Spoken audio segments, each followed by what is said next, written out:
जय हिंद दोस्तों, स्वागत है आप सभी का हमारे इस चैनल में। तो दोस्तों, यहाँ पर हम हिंदी के अंतर्गत वर्णमाला चैप्टर को पढ़ रहे थे, जिसमें कि मैंने आपको स्वर और व्यंजन के बारे में कंप्लीट करा दिया है। आज की इस वीडियो में हम यहाँ पर हिंदी वर्णमाला को कंप्लीट कर लेंगे और इस वीडियो में हम जानेंगे कि शब्दकोश के अनुसार वर्णमाला कैसे लिखी जाती है, कौन सा वर्ण सबसे पहले आता है और कौन सा वर्ण सबसे बाद में आता है। इसी के साथ यहाँ पर जानेंगे वर्ण विच्छेद के बारे में। वर्ण विच्छेद आपको जानना बहुत जरूरी है, यहाँ से आपके एग्जाम में प्रश्न बन जाते हैं। तो चलिए वीडियो को शुरू करते हैं। तो देखिए, आपने जो वर्णमाला पढ़ी है अब तक, वो जिस हिसाब से पढ़ी है वो तो ठीक है, लेकिन यहाँ पर शब्दकोश के अनुसार वर्णमाला भी आपको पढ़ना बहुत ही जरूरी हो जाता है। इससे हमको ये पता लगता है कि वर्णमाला में कौन सा वर्ण सबसे पहले आता है और कौन सा वर्ण सबसे बाद में आता है। जैसे कि यहाँ पर हमने इसको यहाँ पर ऑलरेडी यहाँ पर लिख कर रख लिया है, जिससे कि आपका समय ज्यादा व्यर्थ न हो। तो देखिए, सबसे पहले स्वर को लिखा जाता है। आपकी वर्णमाला में भी सबसे पहले स्वर ही लिखे जाते हैं, लेकिन शब्दकोश के अनुसार भी सबसे पहले स्वर ही लिखे जाते हैं। और देखिए, यहाँ पर सबसे पहले जो शब्दकोश के अनुसार वर्णमाला में आएगा वो आएगा आपका अनुस्वार। ठीक है, ये देखिए, इसको अनुस्वार बोलते हैं ना। ये देखिए, इसके ऊपर जो ऊपर बिंदी है, इसके अंक की बिंदी, इसको यहाँ पर अनुस्वार बोलते हैं।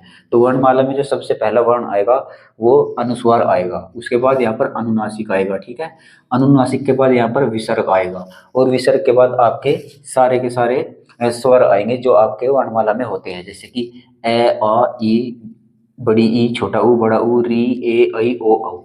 बाकी आपके एज इट इज है, जैसे आपने वर्णमाला में पीछे पढ़े हैं। लेकिन इनसे पहले यहाँ पर आपको ये तीन लगा देने हैं शब्दकोश के अनुसार: अनुस्वार, अनुनासिक और विसर्ग। ठीक है, ये तो आ गया आपके स्वर के बारे में बात। उसके बाद है यहाँ पर व्यंजन।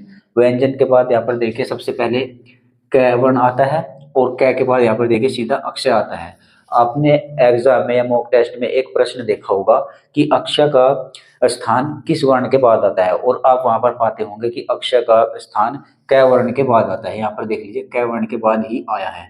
अब ये क वर्ण के बाद क्यों आता है, इसका थोड़ा सा यहाँ पर लॉजिक समझ लीजिए। वैसे तो ये आपको वर्ण विच्छेद के अंतर्गत ही बहुत बेहतरीन तरीके से क्लियर होगा, लेकिन यहाँ पर समझ लीजिए।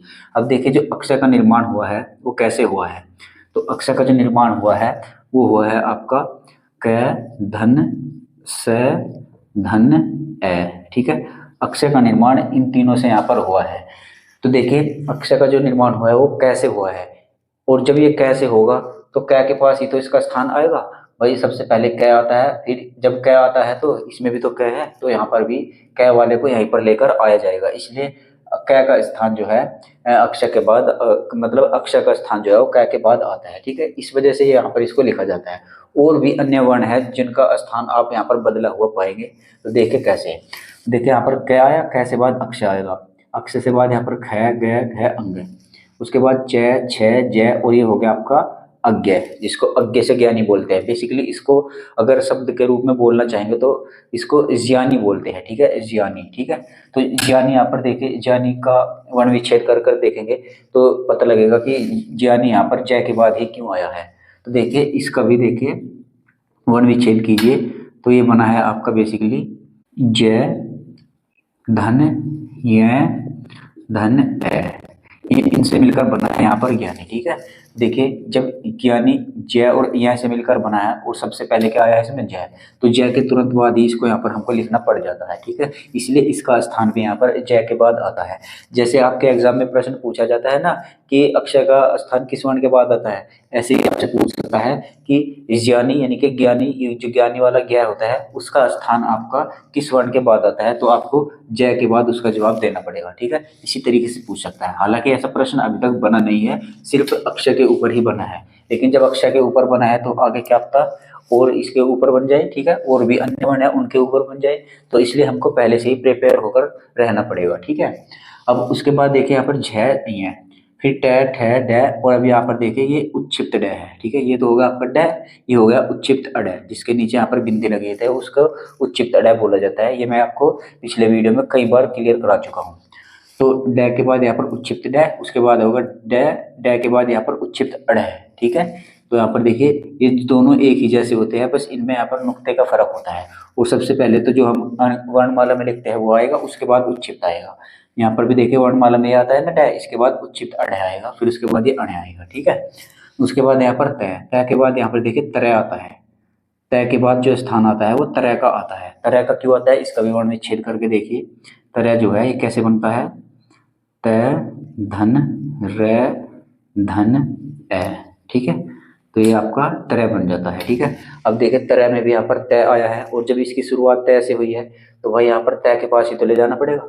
अब कुछ लोगों के दिमाग में आ रहा होगा कि भाई तरह तो चल ठीक है, हमने मान लिया यहाँ पर आ गया, लेकिन ये तय के बाद ही क्यों आता है, इससे पहले भी तो आ सकता है। ये डाउट हो रहा होगा, या फिर इनमें भी डाउट हुआ होगा कि ये अज्ञा है, ये इसके जय के बाद ही क्यों आता है, इसके पहले भी तो आ सकता है, ठीक है। ऐसा भी हुआ होगा ना। ऐसे ही अक्षय का भी डाउट होना चाहिए कि ये कै के बाद ही क्यों आता है, जब कैसे ही तो ये शुरू हो रहा है और कैसे ये शुरू हो रहा है, तो ये इससे पहले भी तो आ सकता है, ठीक है। ये डाउट हुआ होगा, अगर डाउट हुआ है तो बहुत अच्छी बात है, इसको क्लियर करिए। देखिए जैसे कि मैं आपको तय से यहाँ पर लिखता हूँ, ऊपर यहाँ पर तय लिख लेते हैं। अब तय का वर्ण विच्छेद करेंगे तो किस तय धन ए, ठीक है। ऐसे ही तो बनता है तय। मैंने आपको बताया था प्रत्येक वर्ण जो है वो स्वर की सहायता से बोला जाता है, तो इसको देखिए इसका स्वर हमने यहाँ पर अलग कर लिया। तो अब देखिए ये तय और ये ए, अब यहाँ पर देखिए दोनों में यहाँ पर तय रे है। अब सबसे पहले तय आता है, ठीक है, इसमें भी तय है, इसमें भी तय है, ठीक है। अब इन दोनों में देखें कौन सा पहले आएगा, इन दोनों में कंपेयर कर रहे हैं हम, इसमें भी और इसमें भी। तो तय आता है, ठीक है। यहाँ से तो हमको क्लियर नहीं हुआ कि पहले क्या आएगा, क्योंकि दोनों में तय है, कोई दिक्कत नहीं। उसके बाद यहाँ पर देखिए ए है और यहाँ पर रह है, तो पहले ए आता है कि रह आता है, तो पहले ए आता है। देखिए वर्णमाला में सबसे पहले ए ही तो आता है, रह तो बहुत जाकर बाद में आएगा, ठीक है। इसलिए तय को यहाँ पर पहले लिखा जाता है। इससे यहाँ पर क्लियर होगा कि पहले आपका तय आएगा, उसके बाद तरह आएगा, ठीक है। अभी क्लियर नहीं होगा तो मैं एक और उदाहरण यहाँ पर लेकर लेता हूँ, आपके क्लियर हो जाएगा। जैसे कि मैं यही उदाहरण लेता हूँ अक्षय वाला। तो देखिए ये तो होगा आपका कै, कै का वर्ण विच्छेद करेंगे, कै हलंत वाला धन ए, ठीक है। बेसिकली इसको आधा कै भी बोलते हैं। और यहाँ पर ये हो गया आपका अक्षय, अक्षय का वर्ण विच्छेद करेंगे, कै हलंत षटकोण वाला से हलंत, ये आपका ए हो गया, ठीक है। अब इन दोनों में हम यहाँ पर कंपेयर करेंगे कि पहले कै आएगा कि अक्षय आएगा। कैसे करेंगे, तो देखिए सबसे पहले यहाँ पर देखिए कै, इसमें भी कै है और इसमें भी कै है, कॉमन है। तो इनसे तो हमको क्लियर नहीं हो पाया कि पहले कौन सा आएगा, ठीक है। इससे अगले पे चलिए, आगे यहाँ पर क्या है ए और यहाँ पर क्या है सह। तो यहाँ पर देखिए पहले ए आता है कि सह आता है, ये षटकोण वाला से आता है कि ए आता है। वर्णमाला में देखिए ना, अब इसको वर्णमाला में पहले ए आएगा कि षटकोण वाला से आएगा। आप बोलेंगे कि वर्णमाला में सबसे पहले ए आएगा, और जब सबसे पहले ए आएगा इन दोनों में कंपेयर करने से हमको ये मालूम हो गया कि पहले तो स्थान इसका ही आएगा, उसके बाद यहाँ पर अक्षय का आएगा।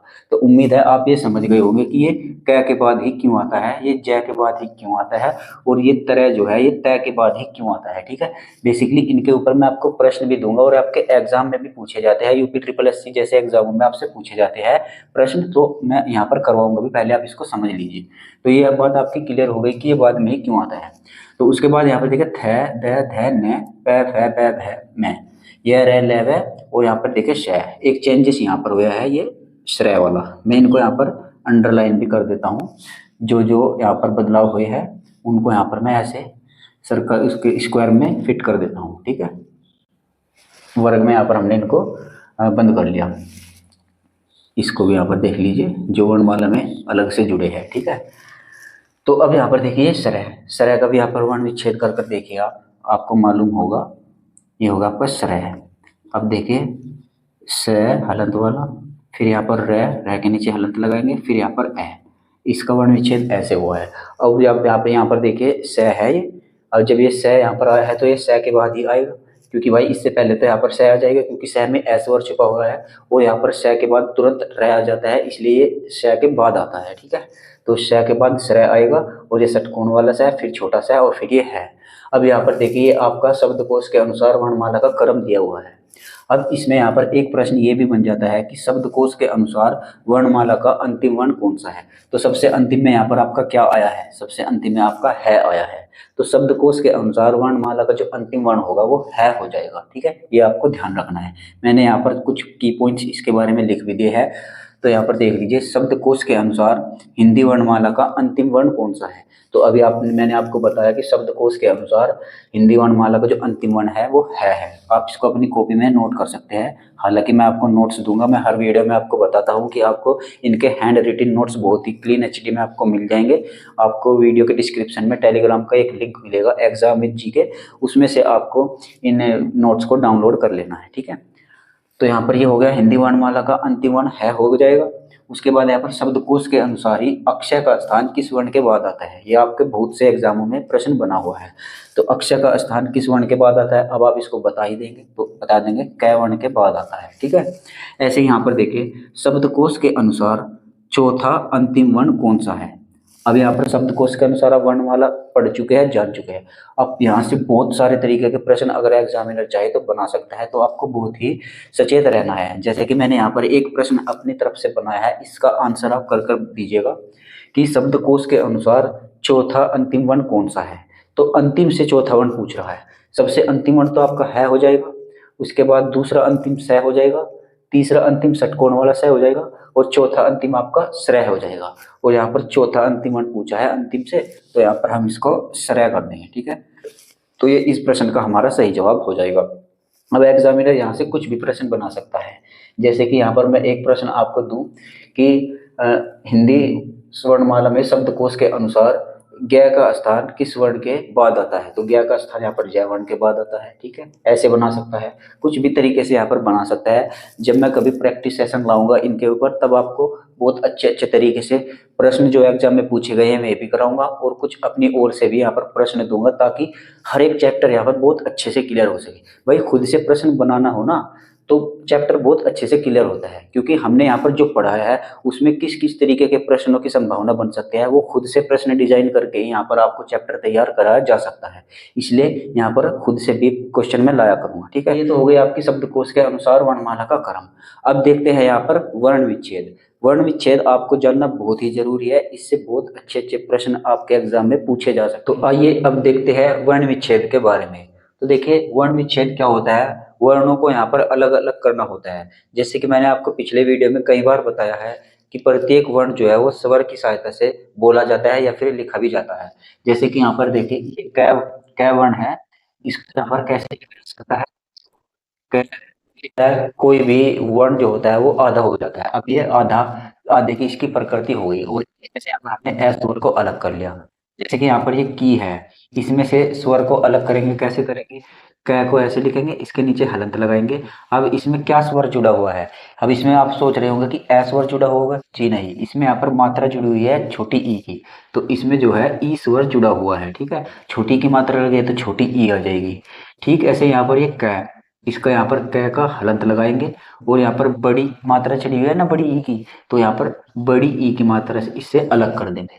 बेसिकली बस आपको यही करना होता है। जो भी वर्ण आपको दिया हुआ होता है, अगर उस पर कोई भी मात्रा नहीं लगी हुई है तो उसमें ए स्वर छुपा हुआ होता है। अगर उसमें कोई मात्रा दी गई होती है तो उस मात्रा को वहां से उसको अलग कर देना है। ठीक है, ऐसा ही करना है। अब देखें यहाँ पर ये क्री है, कै को ऐसा लिखेंगे हलंत लगाकर और इसमें री की मात्रा लगी हुई है, तो हम इसको री को अलग कर देंगे इससे। ठीक है, ऐसे ये हो गया इसका वर्ण विच्छेद। ऐसे यहाँ पर ये के है, अब यहाँ पर कै हलंत लगाकर अलग किया और यहाँ पर ए की मात्रा है, तो आपको ऐसे ए इससे अलग कर देना है। बस आपको यही करना है। आपको कुछ शब्द दूंगा मैंने यहाँ पर लिख रखे हैं, इनका वर्ण विच्छेद करके भी दिखाऊंगा और आप खुद भी घर बैठकर कोई भी शब्द लेना, उनकी प्रैक्टिस करना, आप बहुत अच्छे से इनका वर्ण विच्छेद कर पाएंगे। जैसे कि यहाँ पर कुछ शब्द लिए हैं हमने, आसान आसान से शब्द लिए हैं। तो देखिए यहाँ पर कौन सी मात्रा है, आ की मात्रा है, तो यहाँ पर धन आ। ठीक है, आ इससे अलग कर देंगे। ठीक है, अगर कोई भी मात्रा नहीं होती तो सिर्फ कै को ही यहाँ से अलग किया जाता। अब देखिए आ को हमने अलग कर लिया, उसके बाद यहाँ पर धन का निशान लगाएंगे। ये बेसिकली मैं इसको धन बोल रहा हूँ, मैं यहाँ पर प्लस भी कह देता हूँ, तो आप कंफ्यूज मत होइएगा। उसके बाद यहाँ पर मैं है, तो मैं के नीचे हलंत लगाएंगे और जिस पर कोई भी मात्रा नहीं होती वहां पर ए स्वर छुपा हो। ठीक है, तो ये इसका प्रॉपर वर्ण विच्छेद हो गया। अब यहाँ पर देखिए कम, कम का देखिए कै नीचे हलंत लगाएंगे और इसमें देखें यहाँ पर क्या कोई मात्रा तो नहीं है, इसका मतलब यहाँ पर ए स्वर है, तो ए को हमने यहाँ पर इससे अलग कर लिया। धन यहाँ पर मैं है तो मैं को लिखा, मैं पर भी कोई मात्रा नहीं है, इसका मतलब इसमें भी ए स्वर छुपा हुआ होगा। ठीक है, तो ये इसका प्रॉपर वर्ण विच्छेद हो गया कम का। अब देखें यहाँ पर धर्म, धर्म जो है इसका वर्ण विच्छेद करेंगे, तो यहाँ पर देखिए ध, इसके नीचे हलंत लगाएंगे और ध पर कोई मात्रा नहीं है, इसका मतलब इसमें ए स्वर है।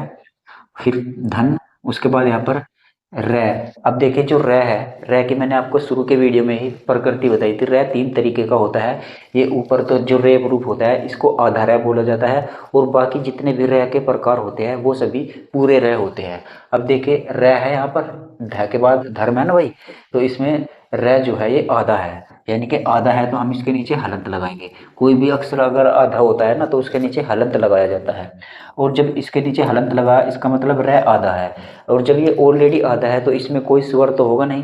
भाई मैंने अभी आपको बताया था जैसे कि रे लिखा हुआ है, अगर हम इसका छेद करेंगे तो रे, इसके नीचे हलंत लगाकर इसको आधा करेंगे और इसका ए अलग कर लेंगे। ठीक है, ऐसे ही तो बताया था।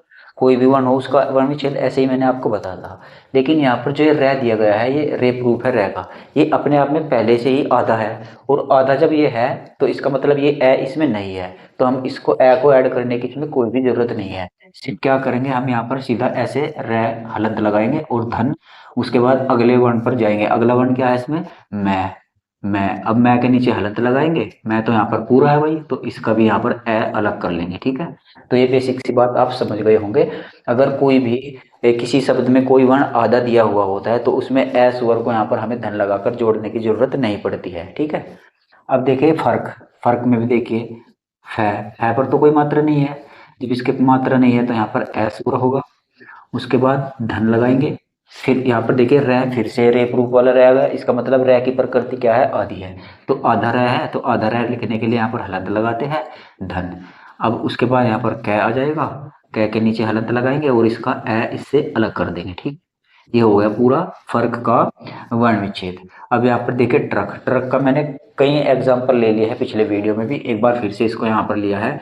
तो देखिए ये कोई रे का रूप नहीं होता, ये जो इसके नीचे है ना ये रे का रूप नहीं होता, बल्कि ये क्या होता है, इसमें एक तो होता है आपका ये रे, और एक होता है ये आपका हलंत। हलंत मतलब आधा अक्षर लिखने के लिए प्रयोग किया जाता है हलंत।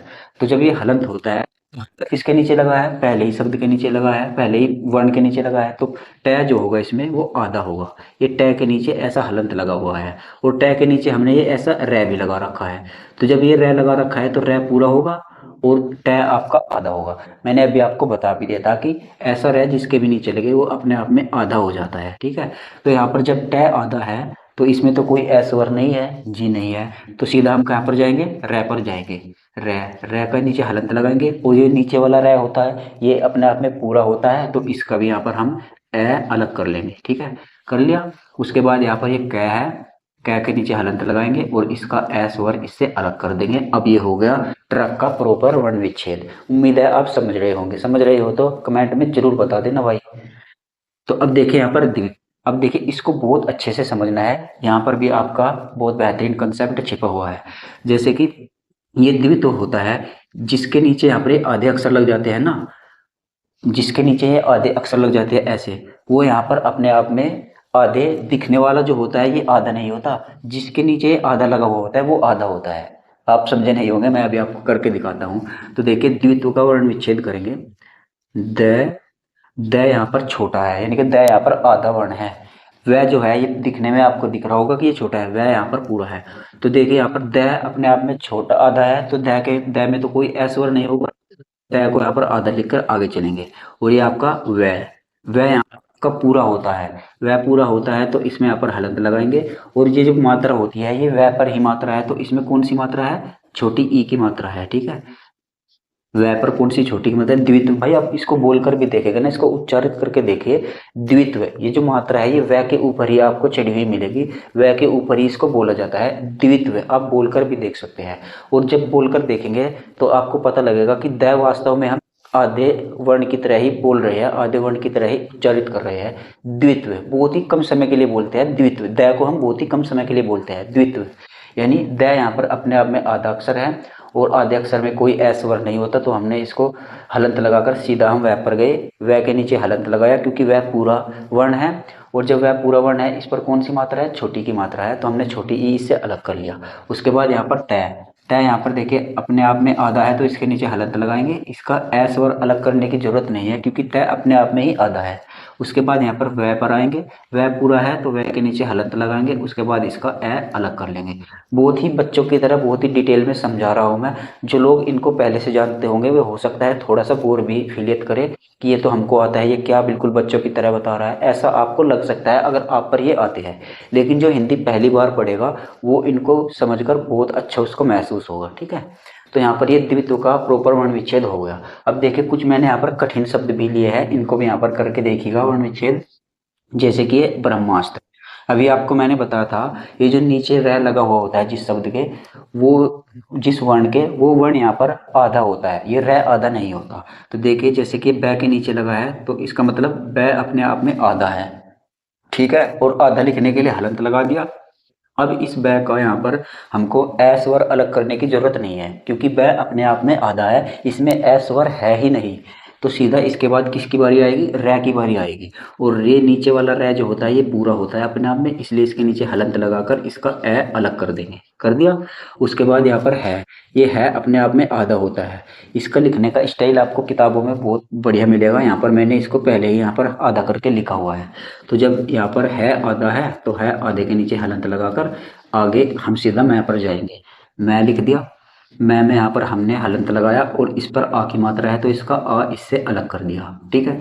उसके बाद यहाँ पर आधा स है, तो जब आधा स है तो स के नीचे हलंत लगाकर इसको आधा ही लिख दो, ए स्वर अलग करने की जरूरत नहीं है क्योंकि है ही नहीं। यहाँ पर तरह, तरह का मैंने वर्ण विच्छेद आपको शब्दकोश के अनुसार वर्णमाला अभी पढ़ाई थी ना, उसमें भी कर कर बताया था। तो तरह कैसे बनता है, तय, तय के नीचे हलंत, उसके बाद रे, उसके बाद, ठीक है। ये अब ब्रह्मास्त्र का जो प्रॉपर गुण विच्छेद होगा वो इस तरीके से होगा, ठीक है। आप देख लीजिएगा। आप इन पर अगर आपके थोड़ा भी समझ में नहीं आ रहे हैं ना, तो आप वीडियो को दोबारा भी देख सकते हैं और अपने आप दिए कुछ शब्दों को लेकर उन पर वर्ण विच्छेद करके प्रैक्टिस भी कर सकते हैं। देखिए जैसे कि यहाँ पर हंस, अब हंस का वर्ण विच्छेद करेंगे, है ऐसे लिखेंगे, इसके नीचे हलंत लगाएंगे और यहाँ पर ये देखिए इस पर यहाँ पर देखिए अनुस्वार है और यहाँ पर हम इसका अनुस्वार ही इससे अलग कर देंगे, तो हम इस ए के ऊपर ये अनुस्वार लगा देंगे, ये प्रॉपर आपका अनुस्वार हो गया है प्लस अनुस्वार। उसके बाद यहाँ पर से के नीचे हलंत और से इसका ए भी अलग कर दो। बस यहाँ पर आपको अलग करते जाना है। अगर कोई मात्रा दी गई है तो मात्रा को अलग करना है, और कोई मात्रा नहीं दी गई है तो उसमें से उसको ए को अलग करना है। और अगर आधा अक्षर दिया गया है तो उसमें से कुछ अलग करने की जरूरत ही नहीं, उसमें तो सीधा आपको हलंत लगा देना है क्योंकि वो अपने आप में आधा है। तो च हलंत लगाएंगे, इसमें से छोटी ई की मात्रा अलग की। उसके बाद यहाँ पर है अपने आप में आधा है तो हमने इसको आधा लिख दिया, अलग करने की जरूरत नहीं है क्योंकि ये अपने आप में आधा है। उसके बाद न यहाँ पर पूरा है तो इसके नीचे हलंत लगाएंगे और इसका एस स्वर इसे अलग कर देंगे, ऐसा चिन्ह इसका वर्ण विच्छेद ये हो जाएगा। उसके बाद है रुपया। रुपया का देखिए थोड़ी सी जगह कम पड़ गई, यहाँ पर देखिए रै, जय के नीचे हलंत लगाया, रै पे कौन सी मात्रा है, छोटा ऊ की मात्रा है तो छोटा ऊ लिख दीजिए, रै ऊ धन। उसके बाद पै, पै के नीचे हलंत, फिर ए, पै का ए अलग करेंगे, फिर ये हलंत, यह में कौन सी मात्रा है, आ की मात्रा, तो यहाँ पर आ इससे अलग कर देंगे। तो ये रुपया का बरोबर वर्ण विच्छेद हो गया। उसके बाद है उद्यान। उद्यान का यहाँ पर वर्ण विच्छेद करेंगे, उ, भाई उद्यान का वर्ण विच्छेद करेंगे तो इसमें से तो स्वर अलग करने की जरूरत नहीं पड़ेगी ना, क्योंकि भाई अपने आप में मात्रा है, ठीक है। तो सीधा ऊ लिखकर इसके बाद द पर आएंगे। अब द यहाँ पर देखिए आधा द होता है, द धन, ये पे नीचे हलंत लगाएंगे, फिर आ की मात्रा लगाएंगे, उदय ये आ, फिर न के नीचे हलंत, फिर इसका ए इससे अलग कर देंगे, ठीक है। तो ये उद्यान का यहाँ पर प्रॉपर वर्ण विच्छेद हो गया। ऐसे यहाँ पर विद्यार्थी का देख लीजिए, यहाँ पर वह के नीचे हलंत लगाएंगे, वह पर कौन सी मात्रा है, छोटी की मात्रा है तो छोटी ई लिख देंगे, वह ई धन, यहाँ पर अधदय आता है। भाई इस तरीके का जो आपको ये विद्या लिखा मिलता है ना, विद्या में, विद्यार्थी में, उद्यान में, इसमें बेसिकली क्या होता है, द आपका आधा होता है, बाकी इसमें यह होता है पूरा। तो हमने यहाँ पर द इसका आधा लिख दिया, वह ई द, फिर यहाँ पर यह के नीचे हलन, फिर यहाँ पर आ, भाई इसके नीचे आ की मात्रा है ना तो हमने इसका आ लिख दिया। उसके बाद रे, अब देखिए रे जो है ऊपर रे प्रूफ वाला रह गया ना, तो यहाँ पर ये अपने आप में आधा होता है, तो हमने इसके नीचे यहाँ पर हलंत लगा दिया। ठीक है, लग गया हलंत। अब इसका एस और थे के नीचे हलंत लगाइए, और थे पर कौन सी मात्रा है, बड़ी ई की मात्रा है, तो बड़ी ई यहाँ पर लिख दीजिए। तो ये विद्यार्थी का प्रॉपर अनुच्छेद हो गया। ऐसे यहाँ पर लक्ष्य का देख लीजिए, यहाँ पर देखिए ल के नीचे हलंत लगाएंगे और इसका ए स्वर इससे अलग करेंगे। तो जब ये आधा है तो हम कैसे लिखेंगे, क धन से धन ए। ए लिखते थे ना हम, पूरा अक्षर होता था तो हम अक्षर को ऐसे लिखते थे ना। अब जब इसमें पूरा अक्षर नहीं है, इसका मतलब इसका जो ए स्वर है वो यहाँ से गायब है, तो हमें यहाँ पर ए लिखने की जरूरत नहीं है। भाई आधा अक्षर है ना, आधा अक्षर होता है, मतलब उसमें ए लिखने की जरूरत नहीं है। तो क्या हुआ, ले ए क श, फिर आपका आएगा ये के नीचे हलंत, उसके बाद आएगा आपका आ। ये हो गया आपका लक्ष्य। लक्ष्य यहाँ पर देखिए हमने अ गलत लिख दिया है, यहाँ पर लक्ष्य नहीं था, लक्ष्य था। और जब लक्ष्य था तो यहाँ पर हमको ए की मात्रा लगानी है। ठीक है, ऐसे हो गया। तो उम्मीद है ये वर्ण विच्छेद आपकी समझ में आ गए होंगे। तो चलिए अब मैं यहाँ पर आपको कुछ प्रश्न देता हूँ, 2-4 प्रश्न, जिससे कि ये वर्ण विच्छेद आपके बहुत अच्छे से समझ में आ जाएगा। ठीक है, तो देखिए वर्ण विच्छेद से किस तरीके के प्रश्न आपके एग्जाम में बन सकते हैं, आइए ये देखते हैं। तो देखिए आपसे पूछ सकता है, जैसे कि यहाँ पर, क्या ककड़ी और कंकड़ में शब्दकोश के अनुसार कौन सा शब्द पहले आएगा। यहाँ पर आपको कोई 3 या 4 शब्द दे देगा और उनमें पूछेगा कि हिंदी वर्णमाला में शब्दकोश के अनुसार कौन सा शब्द पहले आएगा। जैसे आपके रीजनिंग में ऐसे प्रश्न होते हैं ना, कि इनमें से कौन सा शब्द पहले आएगा, कौन सा वर्ड पहले आएगा, ठीक ऐसे यहाँ पर भी पूछ सकता है। तो देखिए जैसे कि यहाँ पर, क्या ककड़ी और कंकड़ इनमें से कौन सा शब्द शब्दकोश के अनुसार पहले आएगा, तो हमको इसका कैसे पता करना होगा, इनका वर्ण विच्छेद करके ही इसका हम पता लगा सकते हैं। वर्ण विच्छेद करना मैंने अभी आपको बता ही दिया है, और आपको शब्दकोश के अनुसार वर्णमाला भी बता दी है। तो आइए देखते हैं यहाँ पर इन तीनों शब्दों में से कौन सा शब्द शब्दकोश के अनुसार पहले आएगा। तो देखिए इसका वर्ण विच्छेद करेंगे, तो देखिए कै तो यहाँ पर अपने आप में आधा है, तो कै के नीचे हलंत लगाएंगे। धन, फिर आपका यह है, यह के नीचे हलंत लगाएंगे। उसके बाद यह में कौन सी मात्रा है, आ की मात्रा है, तो हमने इसको लिख दिया आ की मात्रा। ठीक है, हो गया इसका वर्ण विच्छेद। उसके बाद इसका करते हैं, तो इसका कै यहाँ पर हलंत लगाकर आधा लिखेंगे। उसके बाद कै में कौन सी ए स्वर है, तो ए अलग कर दिया। उसके बाद फिर से कै आएगा, कै के नीचे हलंत लगाकर इसको आधा करेंगे और इसका ए स्वर इससे अलग कर देंगे। उसके बाद है डै, डै को लिखेंगे यहाँ पर। उसके बाद इसमें कौन सी मात्रा है, बड़ी ई की मात्रा है, तो यहाँ पर बड़ी ई की मात्रा यहाँ पर हमने इसकी अलग कर दी। हो गया इसका वर्ण विच्छेद। उसके बाद कंकड़ का वर्ण विच्छेद करेंगे, तो देखिए यहाँ पर कै, कै के नीचे हलंत लगाएंगे। उसके बाद अनुस्वार है ना, ये इसको अंग भी बोलते हैं हम अपनी भाषा में, आप कुछ और भी बोलते होंगे। जो बचपन में आपके याद हो जाता है ना, बेसिकली ज्यादातर उन्हीं को यहाँ पर जबान पर आते हैं। इसलिए मैं भी, आप सोच रहे होंगे कि कुछ कुछ वर्णों का मैं उच्चारण किसी अन्य तरीके से करता हूँ, तो बचपन की आदत पड़ी हुई होती है। ठीक है, बचपन में जब हमने ए का ना और आ से आम ये ऐसे याद किए थे ना, तो वही है बस सब कुछ, बाकी आप समझ जाने चाहिए बस। तो देखिए कै पर यहाँ पर अनुस्वार है, तो अनुस्वार को यहाँ से अलग कर लिया। उसके बाद फिर से कै है, कै के नीचे हलंत लगाया, इसका ए इससे अलग किया। उसके बाद यहाँ पर ये अड़ै लिखा और इसका भी यहाँ पर ए इससे अलग किया। अब यहाँ पर देखना ही है कि कौन सा शब्द वर्णमाला में शब्दकोश के अनुसार पहले आएगा। तो देखें यहाँ पर कंपेयर कीजिएगा, इसमें भी क्या है, इसमें भी क्या है, इसमें भी क्या है। तो क्या जब ये बराबर है तो इससे तो पता मालूम नहीं चलेगा। ठीक है, उसके बाद देखिए यह आता है, फिर ए आता है, अंग आता है। अब आप इन तीनों में देखिए, इसमें और इसमें और इसमें, इन तीनों में से कौन सा वर्ण यहाँ पर शब्दकोश के अनुसार सबसे पहले आता है। तो मैंने अभी शब्दकोश के अनुसार जो वर्णमाला लिखाई थी ना, उसमें मैंने आपको बताया था कि कौन सा वर्ण किस वर्ण के बाद आता है। तो इन तीनों में देखेगा आप, सबसे पहले कौन सा वर्ण आता है, भाई सबसे पहले तो यही आएगा। और वैसे भी ये पूरी वर्णमाला का सबसे पहला ही वर्ण है शब्दकोश के अनुसार, तो सबसे पहले तो ये आएगा। उसके बाद फिर ये आएगा, और ये तो सबसे बाद में ही आएगा। तो यानी कि हम यहाँ पर कह सकते हैं, यहाँ से ही हमको ये पता चलेगा कि सबसे पहले ये आएगा, तो इसका मतलब ये कंकड़ जो है ये पहले नंबर पर होगा। यानी शब्द के अनुसार, शब्दकोश के अनुसार ये पूरा का पूरा शब्द सबसे पहले आएगा। और दूसरे नंबर पर क्या आएगा, दूसरे नंबर पर भाई ए आता है, तो इसका मतलब ये ककड़ी वाला दूसरे नंबर पर आएगा, इसको हम यहाँ पर 2 नंबर दे देते हैं। उसके बाद ये तीसरे नंबर पर ऑटोमेटिक आ जाएगा। ठीक है, तो इस तरीके से यहाँ पर हमको कंपेयर करना है वर्ण विच्छेद करके। अगर समझ में नहीं आया है तो एक और यहाँ पर मैंने प्रश्न दिया है, इसके माध्यम से आपका जरूर क्लियर हो जाएगा। तो देखिए यहाँ पर श्रीमान, श्रीमती तथा श्री गणेश में शब्दकोश के अनुसार कौन सा शब्द पहले आएगा। तो देखिए श्रीमान, इसका यहाँ पर वर्ण विच्छेद करेंगे तो श्र है ना, ये इसका आपको वर्ण विच्छेद करना है। स धन र धन ई, ये होगी बड़ी ई, धन मैं धन अ धन न धन ए, ये होगा आपका श्रीमान का प्रॉपर वर्ण विच्छेद। उसके बाद श्रीमती का करते हैं। तो देखिए श हलंत, इसके नीचे रे के नीचे हलंत, फिर बड़ी ई, फिर यहाँ पर आएगा मैं के नीचे हलंत लगाइएगा मैं, फिर यहाँ पर ए, फिर यहाँ पर तय के नीचे हलंत। तय पे कौन सी मात्रा है, छोटी ई की मात्रा है, तो यहाँ पर छोटी ई की मात्रा हमने यहाँ पर इसकी अलग कर दी।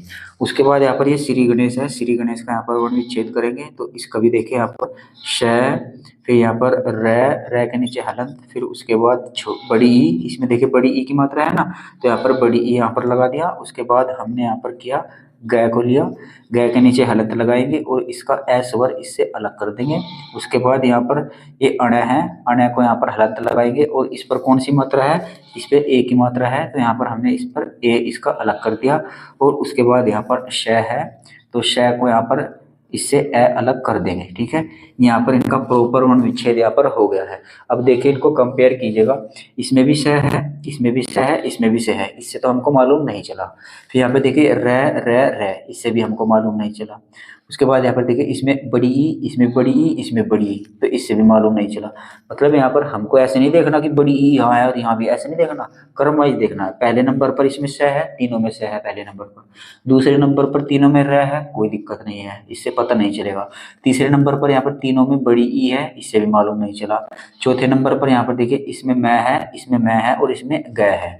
तो देखिए वर्णमाला में देखिए आप, पहले मैं आता है कि पहले गय आता है, तो आप बोलेंगे कि सर यहाँ पर पहले गय आता है, यानी इसका नंबर यहाँ पर पहले आ गया। तो इसका मतलब क्या हो गया, ये जो श्री गणेश है ये पहले नंबर पर आएगा शब्दकोश के अनुसार, क्योंकि यहाँ पर गय पहले आ जाता है। ठीक है, इतना तो क्लियर होगा, पहला नंबर का शब्दकोश के अनुसार ये शब्द हमको मालूम चल गया इन दिनों में।